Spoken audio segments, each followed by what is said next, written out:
Welcome students. તમે જોયું hydraulics પમ્પ્સમાં સેન્ટ્રીફ્યુગલ પંપ, રેસિપ્રોકેટિંગ પંપ. હવે આપણે જોવાનું છે પરફોર્મન્સ ઓફ પંપ, કે પંપનું પરફોર્મન્સ તમે કેમ ધ્યાનમાં લેશો.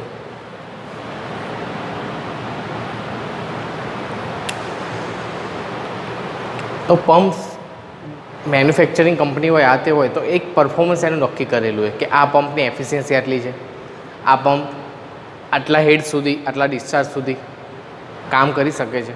હવે જેમ કે તમે કોઈ નોર્મલ મોટર લાવ્યા હોય, તમે એક ફ્લોર પરથી બીજા ફ્લોર પર પાણી ચડાવવા માગો છો, સેન્ટ્રીફ્યુગલ પંપ છે, તો એ જે મોટર કહો છો તમે એ પંપ જ છે, તો એના દ્વારા તમે પાણી ઉપર ચડાવો તો સેકન્ડ ફ્લોર પર ચડી જાય છે, થર્ડ ફ્લોર પર ચડી જાય છે, પછી ફોર્થ ફ્લોર પર ચડતી નથી. તો એનું ડિસ્ચાર્જ, એને શું થયું કે અમુક વાર એનો જે હેડ છે લિમિટેડ છે, કે આટલા હેડ સુધી વર્કિંગ કરશે.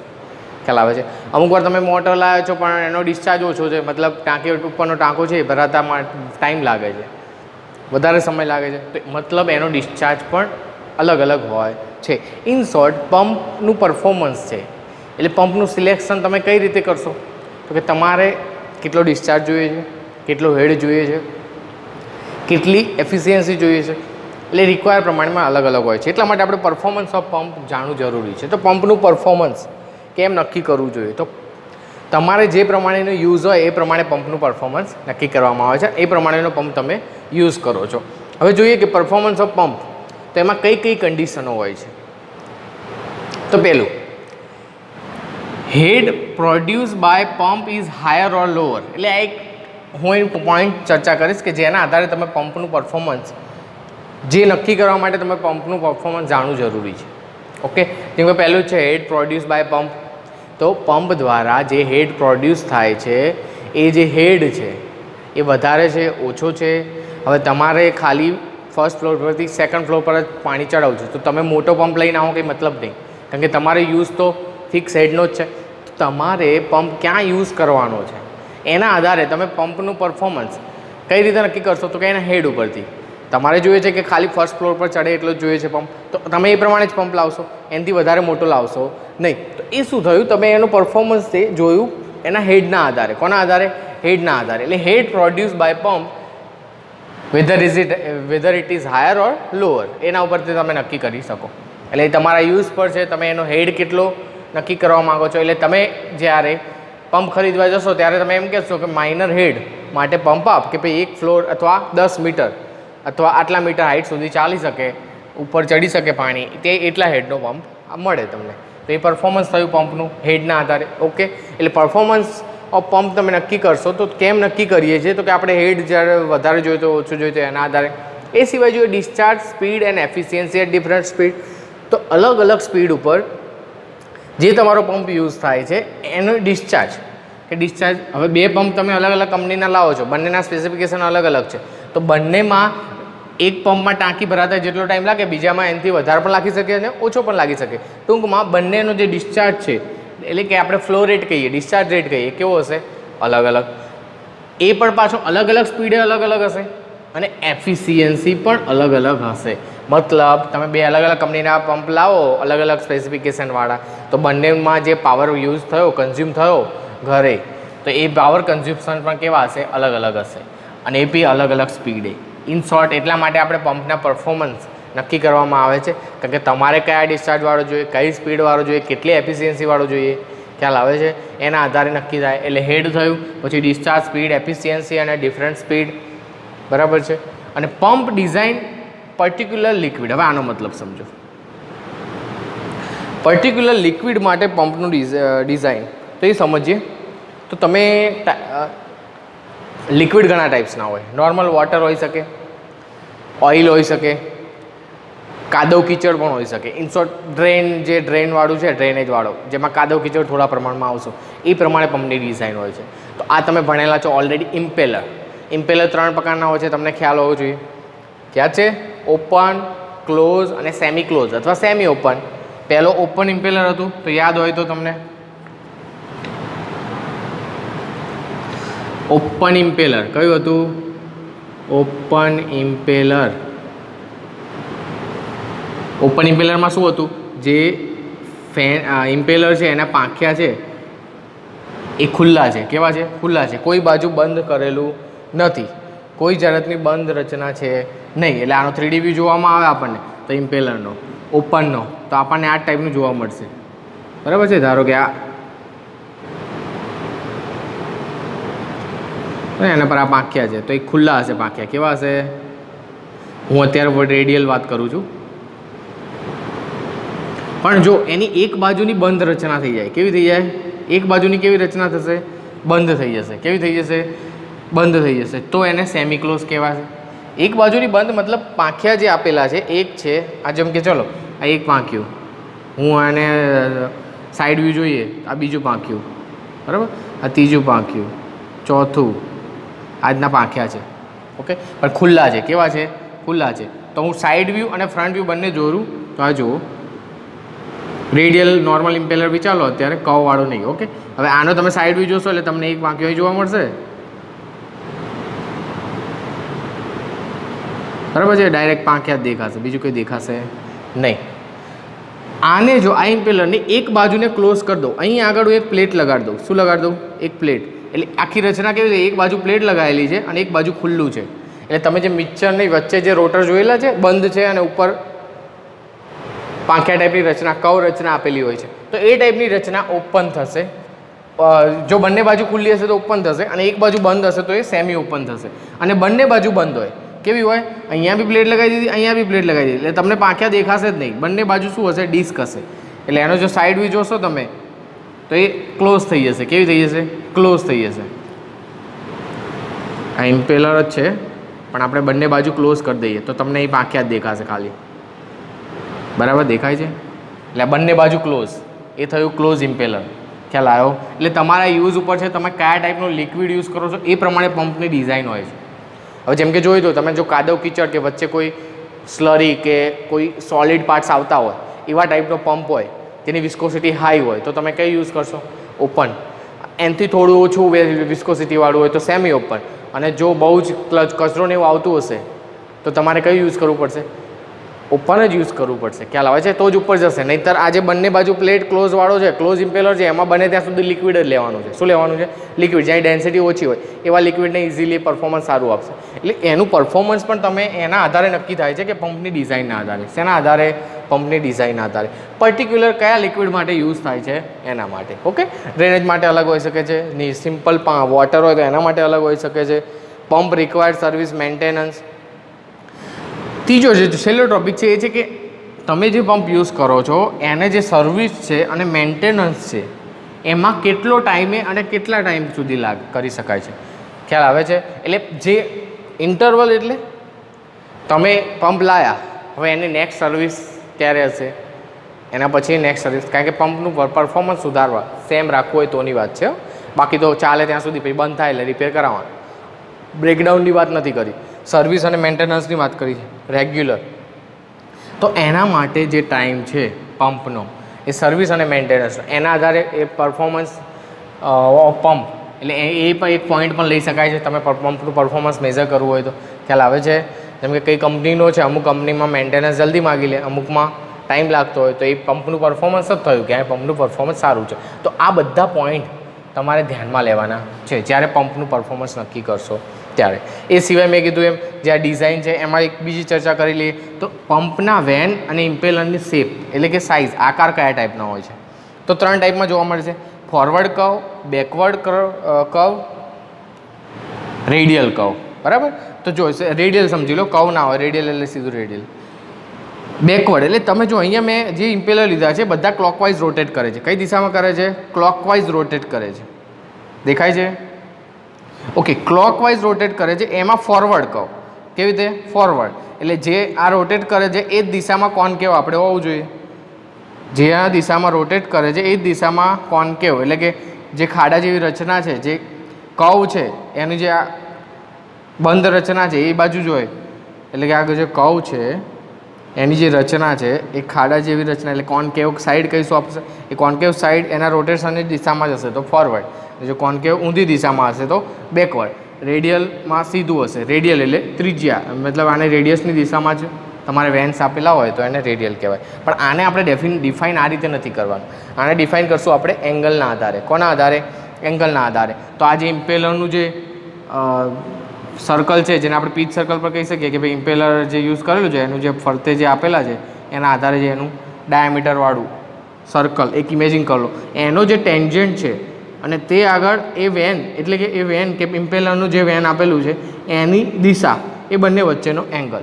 તો જ્યારે ઇમ્પેલરમાં ટેન્જન્ટ, કોઈ બિંદુ આગળ ટેન્જન્ટ અને એની વેનની જે પ્લેટ છે, આ એક વેન થઈ, બીજી ત્રીજા રીતે વેન જે એની જે વચ્ચેનો એંગલ છે એ 90 ડિગ્રી હોય તો એને આપણે કહીશું રેડિયલ. હવે ચલો અહીંયા જો આ કર્વ આપેલો છે, એ કર્વની એટલે કે વેનની સ્પર્શકની દિશા અહીં આગળ સીધી થઈ જવાની અને આ જે ઇમ્પેલરના સર્કલની સ્પર્શકની દિશા અહીંયા થવાની. બંને વચ્ચેનો એંગલ બીટા જુઓ તો કેવો છે? 90 ડિગ્રીથી ઓછો, તો એને કહેવાય બેકવર્ડ કર્વ. અને ફોરવર્ડમાં જોવાય તો આ જે કર્વની દિશા વેન એની દિશામાં ડાયરેક્શન અને અહીંયા આગળ ટેન્જન્ટ, એ બંને વચ્ચેનો એંગલ જુઓ ગ્રેટર દેન 90 ડિગ્રી, તો એને કહેવાય forward curve. Okay, forward curve, backward ને રેડિયલ. હવે આનો ફાયદો શું છે? તો આમાં ડિસ્ચાર્જ તો તમને બધામાં મળવાનો જ છે, પણ હેડ અલગ અલગ જોવા મળે છે, બરાબર. અમુકમાં ડિસ્ચાર્જ એકબીજા કરતાં ઓછો હોઈ શકે છે, પણ અહીં આગળ જુઓ તો ડિસ્ચાર્જ તમારે ઇન્ક્રીઝ થશે, હેડ કોન્સ્ટન્ટ રહેશે, હેડમાં કોઈ વધારો થશે નહીં. અહીં આગળ રોટેશન દરમિયાન જે હેડ થાય છે, મતલબ પંપના પાવર યુઝ દ્વારા જે હેડ પેદા થાય છે એ જ હેડ કોન્સ્ટન્ટ રહેશે. પણ જો કહું તમે આ રીતે યુઝ કરો એટલે કે બેકવર્ડ ટાઈપ, તો તમારે ડિસ્ચાર્જ ઇન્ક્રીઝ થશે પણ હેડ છે ડિક્રીઝ થશે. શું થશે? ડિક્રીઝ. એટલે અહીં આગળ જ્યારે સેન્ટ્રીફ્યુગલ ફોર્સના લીધે જે પાવર પ્રોડ્યુસ થાય છે એના લીધે જે હેડ પ્રોડ્યુસ થાય છે એ હેડ થોડો ડિક્રીઝ થશે. કારણ કે તમે જોઈ શકો છો કે આ દિશામાં છે ને પાણી અહીંથી આવશે એટલે આ કર્વમાં છે વહેંચાઈ જશે આમ ધીમે ધીમે થોડું. એટલે હેડ જે છે એ ઓટોમેટિક ડિક્રીઝ થઈ જશે.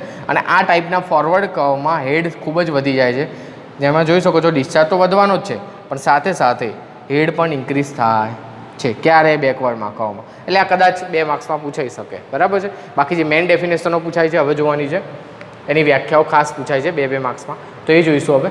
Pump losses. પહેલાં તો પંપના જે લોસ, એ ઓલરેડી મેં હેડ ચલાવ્યો ત્યારે મેં કીધું હતું કે આપણે જે લોસ થવાના છે કઈ જગ્યાએ થવાના છે. એક તો હાઇડ્રોલિક લોસ થવાનો છે, તમે નીચેથી પાણી ઉપર લઈ જાઓ છો તો પાઇપમાં ફ્રિક્શન થવાનું, એ સિવાય લિક્વિડમાં એકબીજામાં જે વિસ્કોસ ફ્લો થવાનું, બરાબર છે. હવે પાણી ગરમ થશે તો હીટ કોને આપશે? ઇમ્પેલરને. તો મિકેનિકલ લોસીસ પણ હોઈ શકે છે કારણ કે આપણે મોટર પણ યુઝ કરીએ છીએ, એટલે ફ્રિક્શન થવાનું ત્યાં આગળ. બધા લીકેજ આપેલા હોય ખ્યાલ હોય તો, વચ્ચે ઇમ્પેલર એને મોટર સાથે જોઈન કરેલું છે પણ એને જોઈન કરવા માટે જે શાફ્ટ ગોઠવ્યો છે ત્યાં કેઝિંગ છે એ કઈ રીતે ગોઠવેલું હોય? એક બેરિંગ સાથે અથવા બૂસ્ટ સાથે, કે જેથી એ બંને વચ્ચે ફ્રિક્શન ઓછું થાય એના માટેનું ઓઇલ પણ આપેલું હોય છે. એ તમે જોવા મળશે જ્યારે મોટા પંપ જોશો ત્યારે. એટલે હાઇડ્રોલિક લોસીસ અને મિકેનિકલ લોસીસ હોય છે. હાઇડ્રોલિક લોસીસ એટલે મેં કીધું એ બધા રીઝન, અને મિકેનિકલ લોસીસ આપણે મિકેનિકલ પાવર યુઝ કરીએ, ઇમ્પેલરને ફેરવીએ છીએ એના લોસીસ. ઓકે, બીજી જે ડેફિનેશનો ખાસ પૂછાય છે એમાં પહેલી છે મેનોમેટ્રિક એફિશિયન્સી. હવે મેનોમેટ્રિક હેડ શું છે? મેં તમને કીધું હતું કે લાસ્ટ ટાઈમ જે હેડ ચલાવ્યો હતો, types of head, suction head, delivery head, બરાબર છે, આપણે જે વાત થઈ હતી, અને મેનોમેટ્રિક હેડ આવતું હતું એમાં. તો એફિશિયન્સી એટલે શું? Manometric head develop by pump. તો પંપ દ્વારા જે મેનોમેટ્રિક હેડ ડેવલપ કરવાનો છે એ head upon head imparted by impeller to liquid. Imparted by મતલબ લિક્વિડને ઉપર લઈ જવા માટે ઇમ્પેલર જે હેડ આપે છે, કોણ આપે છે? ઇમ્પેલર. એકચ્યુઅલી તમે જે પંપ બનાવ્યો છે એ તો ટોટલ મેનોમેટ્રિક હેડ આટલો ડિફાઇન કરો, ભાઈ પાણી આટલા સુધી ચડાવશે, પણ વચ્ચે લોસીસ થઈ જવાનો અમુક. એ લોસીસના લીધે શું કહે છે કે ઇમ્પેલર લિક્વિડને જે હેડ આપે છે એનો રેશિયો, એને શું કહેવાય? Manometric efficiency. એટલે આની ડેફિનેશન પૂછાય છે કે manometric efficiency define as ratio of manometric head develop by pump upon head imparted impeller to liquid. એટલે એકચ્યુઅલી ઇમ્પેલર લિક્વિડને શું હેડ આપ્યો છે એનો રેશિયો, એને શું કહીશું? Manometric efficiency. એ જ રીતે વોલ્યુમેટ્રિક એફિશિયન્સી જોવા જઈએ તો વોલ્યુમેટ્રિક એફિશિયન્સી કોને કહેવાય? તો કે liquid discharge per second from the pump અને quantity of liquid passing per second, એનો રેશિયો. ફરીથી એકવાર, વોલ્યુમેટ્રિક એફિશિયન્સી એટલે વોલ્યુમ જેટલો એન્ટર થયો અને વોલ્યુમ જેટલો બહાર નીકળ્યો, કોનો? લિક્વિડનો. અહીં લિક્વિડ જ યુઝ કરીએ છીએ, એના આધારે એની એફિશિયન્સી. તો liquid discharge per second from the pump, તો કે પર સેકન્ડ ડિસ્ચાર્જ એટલે જે રેટ છે, ફ્લો રેટ છે, એ કેટલો છે પંપનો, અપન quantity of liquid passing per second, અને અંદરથી કેટલું લિક્વિડ થાય.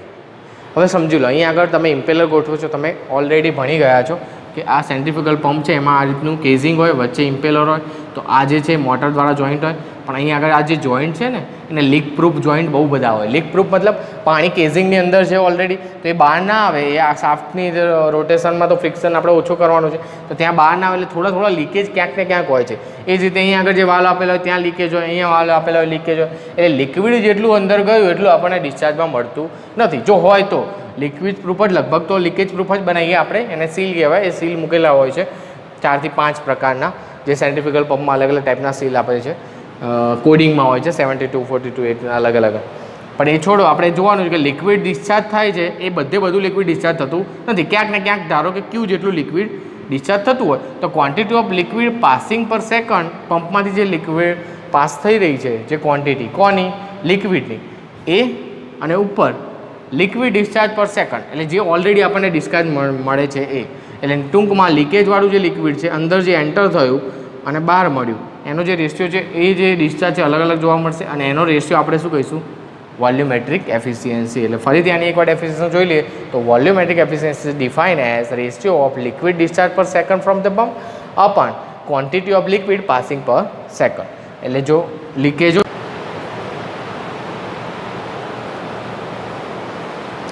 એટલે જો વોલ્યુમેટ્રિક એફિશિયન્સી જોવા જઈએ તો ક્યુ ડિસ્ચાર્જ મળતો હોય આપણને અને સ્મોલ ક્યુ જેટલું લીકેજ હોય તો આપણને ક્યુ અપન ક્યુ પ્લસ ક્યુ એ જે રેશિયો થશે એને વોલ્યુમેટ્રિક એફિશિયન્સી કહીશું. તો આ થઈ તમારી વોલ્યુમેટ્રિક એફિશિયન્સી. હવે જોઈએ મિકેનિકલ એફિશિયન્સી. મિકેનિકલ એફિશિયન્સી કોને કહેવાય? તો mechanical efficiency is defined as power delivered by impeller to liquid upon input power to shaft. તો સમજી લો, મિકેનિકલ એફિશિયન્સી એટલે તમે રચના જોઈ છે સેન્ટ્રીફ્યુગલ પંપની, મોટર, શાફ્ટ, એની જોડે ઇમ્પેલર, અને એના દ્વારા ડિલિવરમાંથી પાણી જે છે એ સક્શનમાંથી પાણી છે સક થઈને પછી ડિલિવર પાઇપ દ્વારા આપણને રિઝર્વમાં મળશે. તો એ જે થાય છે, શાફ્ટને તમે પાવર આપો છો મોટર દ્વારા. શેના દ્વારા? મોટર દ્વારા. તો શાફ્ટ મોટર દ્વારા જે પાવર આપવામાં આવે છે શાફ્ટને, શું બધો પાવર યુઝ થઈ જાય છે ત્યાં? ના. તો શાફ્ટ છે, મોટર જોડે કનેક્ટેડ છે, શાફ્ટ જોડે કેઝિંગ છે, ત્યાં આગળ બી આપણને ખબર છે ફ્રિક્શન રેઝિસ્ટ કરવા માટે બેરિંગ કેવું કે યુઝ કર્યું એટલે ફ્રિક્શન લોસ ત્યાં થવાનો. એ સિવાય ઇમ્પેલરને ફેરવવાના એટલે ત્યાં ફ્રિક્શન લોસ થવાનું. ઇમ્પેલર બીજા લિક્વિડ જોડે ફ્રિક્શનમાં આવવાનું તો ત્યાં પણ લોસ થવાનો. એટલે આપણે જે પાવર મોટરને આપીએ છીએ એ સંપૂર્ણ રીતે ઇમ્પેલર લેતું નથી. અને એ ઇમ્પેલર સંપૂર્ણ રીતે નહીં લેતું તો ઇમ્પેલર જોડેથી લિક્વિડ થોડું સંપૂર્ણ રીતે થશે, કારણ કે ફ્રિક્શન લોસ થવાનો જ. ઇમ્પેલર જોડે પણ લિક્વિડનો ફ્રિક્શન લોસ તો થવાનો જ. એટલે સમજી લો કે આપણે જે ઇનપુટ આપીએ છીએ પાવરને એ પૂરેપૂરો યુઝ થતો નથી. પણ એકચ્યુઅલી યુઝ કેટલો થાય છે? તો કે જે ઇમ્પેલર લિક્વિડને આપે છે એ ઇમ્પેલર જેટલો લિક્વિડને આપે એટલો પાવર યુઝ થયો. કારણ કે આપણું મેઇન કામ શું છે? પાણી એક જગ્યાએથી બીજી જગ્યાએ લઈ જવું. એટલે પાણી નીચેથી તમે ક્યાં લઈ જાઓ છો? ઉપર. તો પાવર કેટલો યુઝ થયો? જેટલો ઇમ્પેલર લિક્વિડને આપે છે એટલો. પણ આપ્યો કેટલો? જે શાફ્ટને આપ્યો તમે મોટર દ્વારા. તો એટલા પરથી વ્યાખ્યા થાય કે mechanical efficiency is defined as ratio of power delivered by, આ જોઈ Mechanical efficiency is defined as power delivered by impeller to liquid upon input power to the shaft. એટલે શાફ્ટ દ્વારા જે ઇનપુટ પાવર આપવામાં આવ્યો એનો રેશિયો કોના સાથે? તો કે power delivered by impeller to liquid. Impeller લિક્વિડને જે પાવર આપે છે એ અપન ઇનપુટમાં તમે જે મોટર દ્વારા ઇમ્પેલરને જે ઇનપુટ આપ્યું એ થયું તો તમારી મિકેનિકલ એફિશિયન્સી. એટલે આ એક ડેફિનેશન પૂછાય છે, બરાબર? મિકેનિકલ કાર્યદક્ષતા અથવા યાંત્રિક કાર્યદક્ષતા.